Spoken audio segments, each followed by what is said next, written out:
Hi, I'm Mark Unger, producer of Roundtable. Because we find this presentation so special, we really would like for you to see this. Please watch.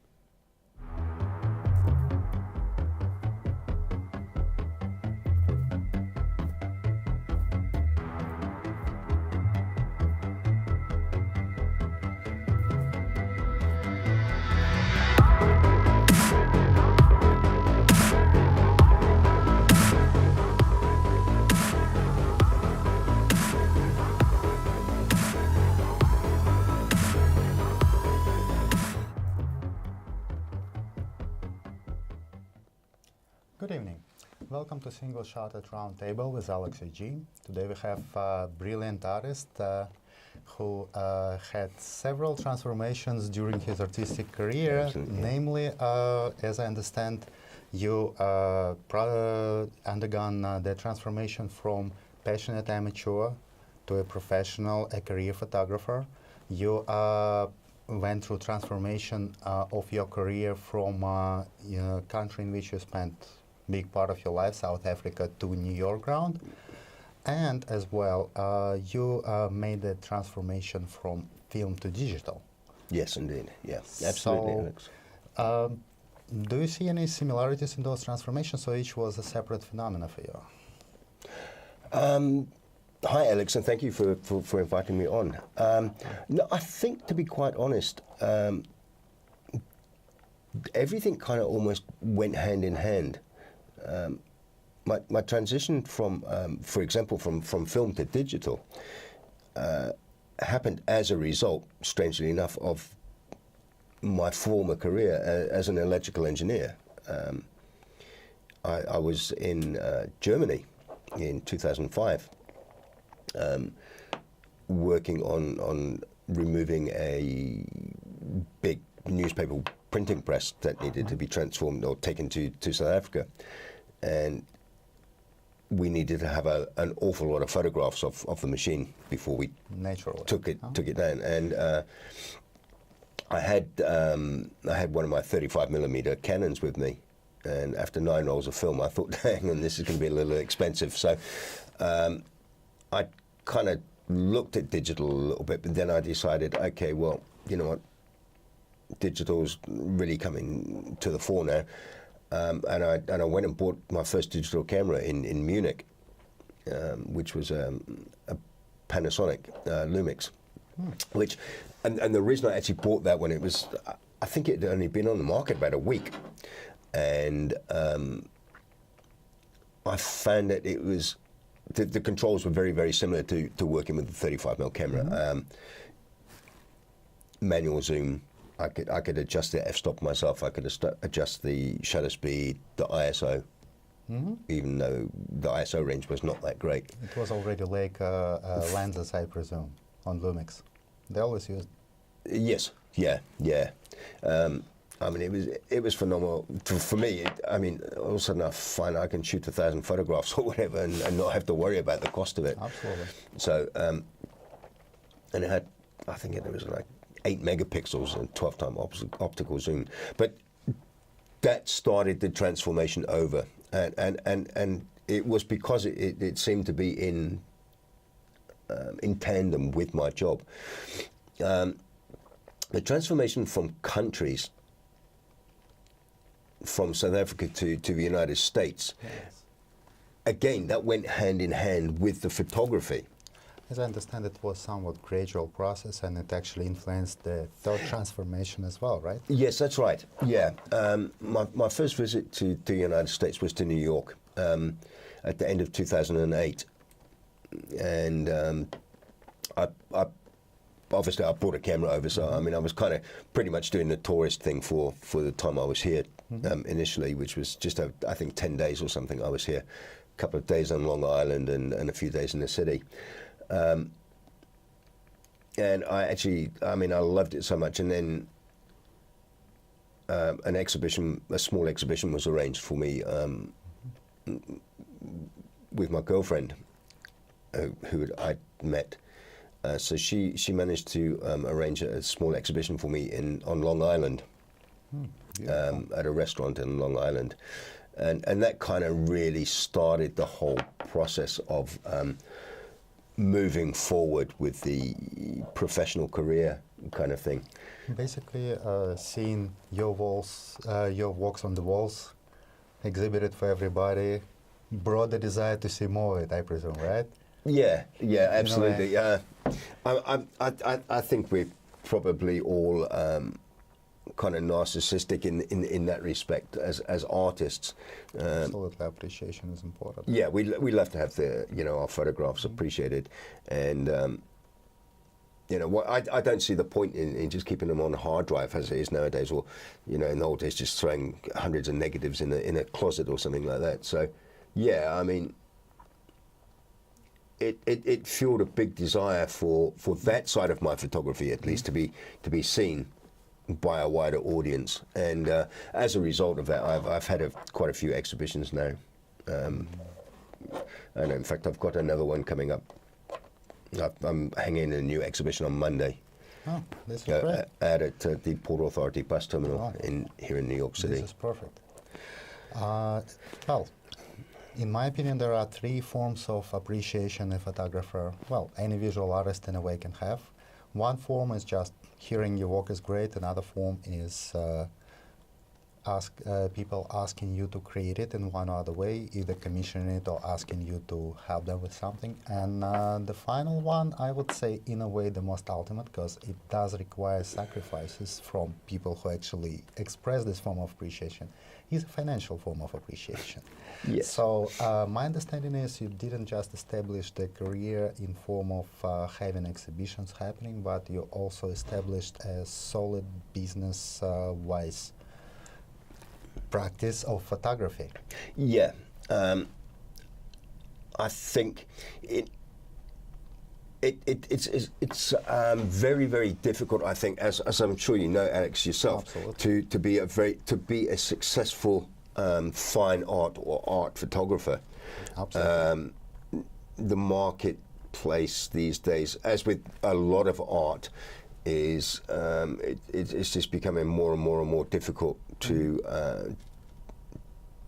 make a living from that. So the commercial side of things, whether it be an architectural photographer, real estate photographer, studio photographer for portrait or whatever, needs to happen in order to free up a photographer financially to pursue the art side of things. Well, as I understand, and as I know in my experience, the commercial photography is not that easy trade to pursue as well. It requires a lot of students being businessmen and the artist at the same time, and creating the very correct mix of it. Actually, we met Neil today before this interview, and we recorded some of the footage of Neil working on his photo shoot. Let's see how the artist actually is doing his work in real life. We've all seen how the photo shoots look in the movies, especially the movies about New York photographers. Yeah. We all see the stunning results, and in Neil's case, they're truly stunning on the covers of the magazines and in the catalogs, but we rarely can actually see how it happens in real life and realize how hard of a work, how much of creativity, energy, and understanding between the model and a photographer, which is also a big part of commercial photography. That's right, yeah. Yeah, so you guys are preparing right now and to actually start. And improvising with wardrobe when some of it doesn't appear. Yes, actually interesting. So what this photo shoot was for? As I understand, it was a commissioned work for a specific reason, right? Yes. Sami, the model here, is a lady from Botswana, actually. So she comes from Southern Africa, and I met her during New York Fashion Week, autumn, winter, fall, winter 18 in February of this year, when she was walking runway for one of the fashion shows at the Hungarian embassy here in New York City. And then I worked with her again at summer, New York Fashion Week, spring, summer 18 at the Mercedes Club. and over at, in New Jersey. And she approached me, asked me if I would be interested in doing an autumn shoot with her. So I actually readily agreed to it. We decided on a couple of scenarios. Sami actually got in touch, or Sami got in touch with a designer, Rong Zhang, got this outfit arranged, which we felt was really, really good for the kind of fall that we were looking for. Yeah.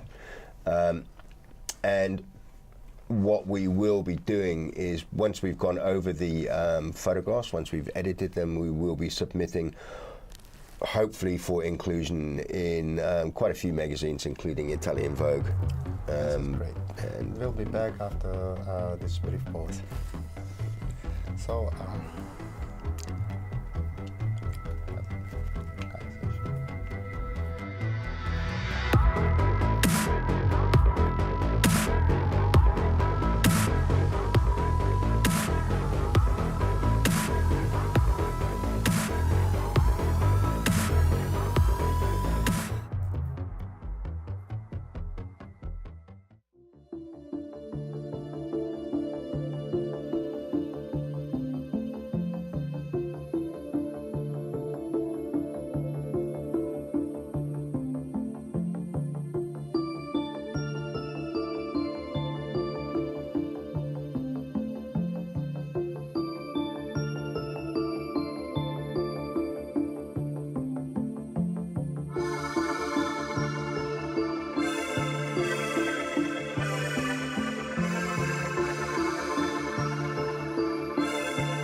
So we're back.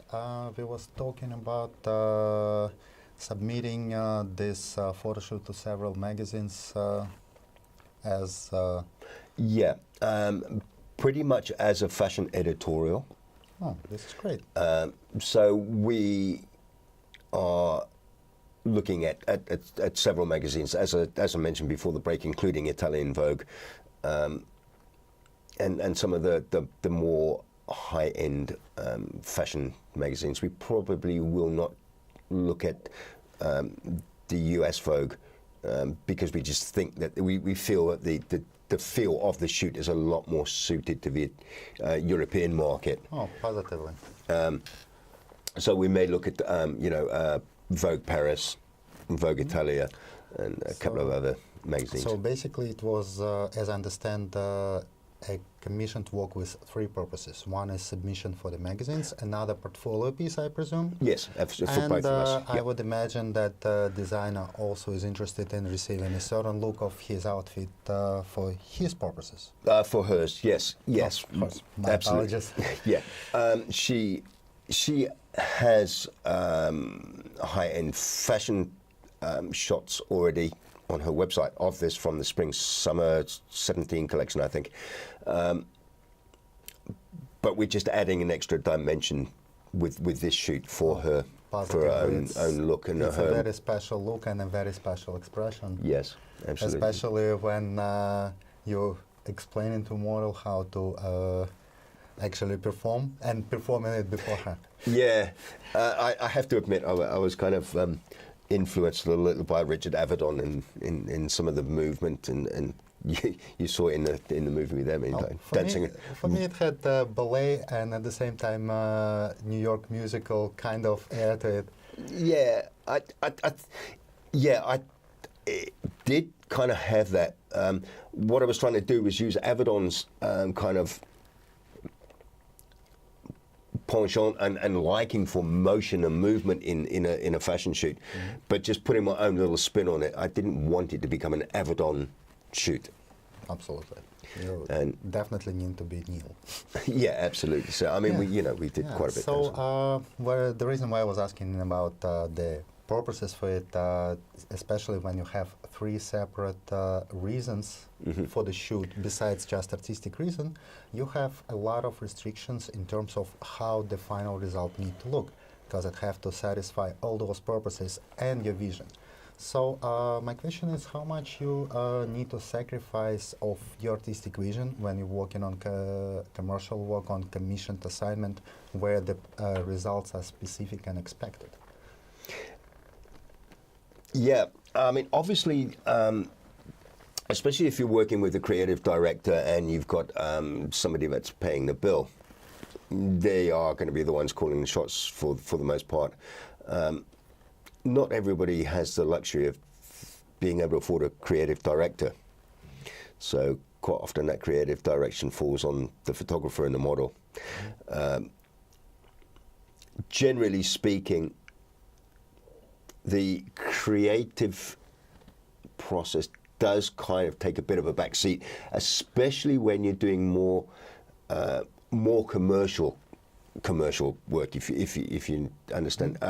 In the studio, when I'm doing portrait sessions for families, or when I'm doing headshots for business purposes, and especially, yeah, you know, you do tend to sacrifice a lot of the creativity, even though you try to let it creep in. Because you still want to put your own stamp on the final product, because that's what people identify you with, is your style of photography, and if you can bring it into the commercial side. So your creative component of photography does influence your commercial, but what about the other way? Do you feel that what you do commercially in some way, in one way or another, actually influences what you do artistically? I mean, I see those beautiful shots, and I wouldn't see anything commercial about them. They purely artistic and purely beautiful. Apart from the fact that quite often I do shoot with the intention of printing and selling. So it's in my mind, but once I get behind the camera, then the creativity just takes over completely, and you know, the thought about, oh, this is the shot that I've got to make to sell, kind of disappears. So apart from that, I don't think there's the commercial side of it really creeps into the creativity. I almost try to keep them separate, and I use the creative art side of photography as a way of getting away from the commercial stuff to kind of recharge my batteries, if you like, and keep the creativity flowing. But the commercial does influence it in the respect in the respect that obviously it allows me the opportunity to be able to pursue the creative side financially. Absolutely. Yeah, this is beautiful. This is beautiful. So as I understand, the commercial photography actually not in any way diminishes your creative photography, but in fact it contributes instead. For the most part, yes, Alex. I do find sometimes that we can get a little bogged down in the commercial photography, and the edge might kind of get rubbed off the creative side, and we can feel a little jaded by shooting the same thing day in, day out. I mean, could you imagine that you've got to do product photography, you're shooting bottles of shampoo for 7 days a week, you know, and absolutely, and trying to put some kind of creative spin on that, or you know, you're shooting stuff for catalog day in, day out. So it can get a little bit monotonous shooting commercial all the time, and it can take the creative edge off. But what I think we have to do as artists and photographers is realize when that's going to happen, or realize when it is happening, and pull ourselves away from that commercial side for a little bit and get back to the creative side so that we can just refresh ourselves and get that back in there. You do believe that just taking a vacation in one way or another is enough to fight it? Because I do know that for a lot of photographers, especially who are career photographers and have no other sources of income, it is a serious issue that at some point they're starting to notice that whenever they're creating something just to use for the exhibition or just to frame it in one way or even put it their home, they putting people in the same angle they're using for their commercial work. They are framing the picture from the point of view of marketing instead of point of view of art. They are going by the book because it's expected to be going by the book when it's commissioned. So you believe that just taking a vacation helps? I think so, yeah. I think so. Yeah. I think just even a mental vacation kind of thing is where you just like, even if you just want, if you can find time, I believe, to go out with the camera for an afternoon. And I'm lucky, I live on Long Island, so I've got beaches all around me. You know, if I want to go down and spend 2 or 3 hours down by the bay, or if I want to drive out to the Hamptons and do some photography out on the beaches or whatever, you know, this is a great time of year. I love it when the waves are going crazy or whatever. Or even if I'm in a studio and if I can't get away from a studio, I'll do some of the, you saw some of the still life photography. These messages.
We almost finished, and for the end of the conversation, I actually wanted to ask you one question. You're a seasoned professional, and you know how to make the photo shoot happen because you want it to happen this way, not by accident. And a lot of photographers can make a very nice photo with a little bit of luck and with a little bit of repetition, but often when they trying to do something, it just doesn't work for them. What would you say is the most common mistake or something they probably forget or omit to do in order to make their photo shoot be professional and look professional and just be perfect, either technical or in terms of procedure maybe? I think one of the big problems that I'm seeing in fashion photography, for example, would be not connecting with the model. You know, in order to get the images that you want from the model, you've got to have a connection with her. You've got to have her on your side so that she's going to do what you want. Excuse me. Lighting. I think one of the traps that a lot of commercials fall into is having their light set up in their studio and shooting the same light time and time and time and time again, no matter what the shoot is about. And it is, I believe it's incredibly important that you don't fall into that trap of repetition. Well, so the repetition and liking to connect with the model. So what helps you to connect with models? Because it takes talent and it takes experience, and I'm pretty sure you have your favorite trick you use in order to make it happen, especially when it just doesn't go natural. I mean, I'm sure everybody had it, and probably you in your career also had it. Yeah, I mean, I've had the 18-month-old kid that doesn't want to play the game or whatever. You know, I mean, I kind of employ humor. Humor. A lot, yeah, and what I try to do is to just create this personal space between myself and the model. So, and a lot of that communication, I think, ends up coming in the eye contact between us. And you'll notice today when we were doing the shoot, for example, that I direct a lot as well. So I'm always talking to the model. I'm not one of these guys that goes in with his camera and just click, click, click, click, click. So basically keeping the eye contact. Eye contact, communication. All right, so Humor. that would be the end for today. Thank you very much, Greg. Thank you, Alex. It was a pleasure. Absolute pleasure, my friend. Thank you so much. Appreciate it.